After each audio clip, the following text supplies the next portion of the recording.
महाराष्ट्र में नगर परिषद और निकाय चुनावों के बाद नए सिरे सियासी दोस्ती हो रही है।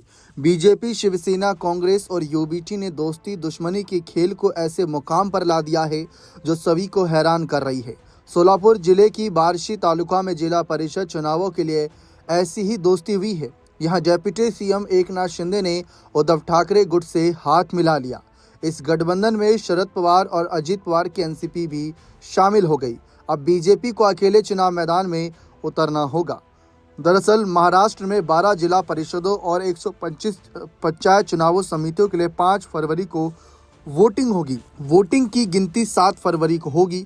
2 महीने पहले बार्शी के कृषि उपज बाजार समिति के चुनाव में बीजेपी शानदार प्रदर्शन किया और सभी 18 सीटें जीत ली। इसके अलावा बीजेपी ने 42 में से 23 सीटें जीतकर नगर परिषद पर भी कब्जा कर लिया। नगर परिषद अध्यक्ष की कुर्सी भी बीजेपी के खाते में चली गई।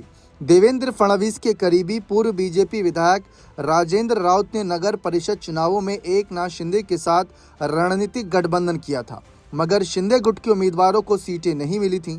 भारतीय जनता पार्टी समर्थित उम्मीदवारों ने शिवसेना के धनुष बाण चुनाव चिन्ह पर चुनाव लड़ा था।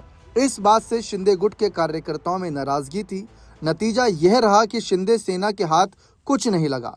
जिला परिषद चुनावों में शिंदे सेना अपनी बदली और पार्टी के नेता दिलीप सोपल ने अजित पवार की एनसीपी, उद्धव ठाकरे की यूबीटी और शरद पवार की पार्टी से गठबंधन कर लिया। सीटों के बंटवारे के अनुसार अजित पवार की एनसीपी को जिला परिषद की 3 सीटें, पंचायत समिति की 8 सीटें मिली हैं। शिंदे गुट की शिवसेना को जिला परिषद की 2 और पंचायत समिति की 4 सीटें दी गईं। शिवसेना उद्धव बालासाहेब ठाकरे को जिला परिषद की 1 सीट मिली।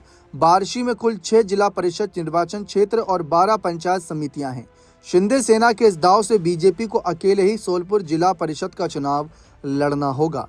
लेकिन क्या ये शुरुआती संकेत हैं कि उद्धव और शिंदे एक साथ आ रहे हैं बीजेपी को रोकने के लिए? आगे और क्या क्या फैसले लेंगे, ये देखना बेहद दिलचस्प रहेगा।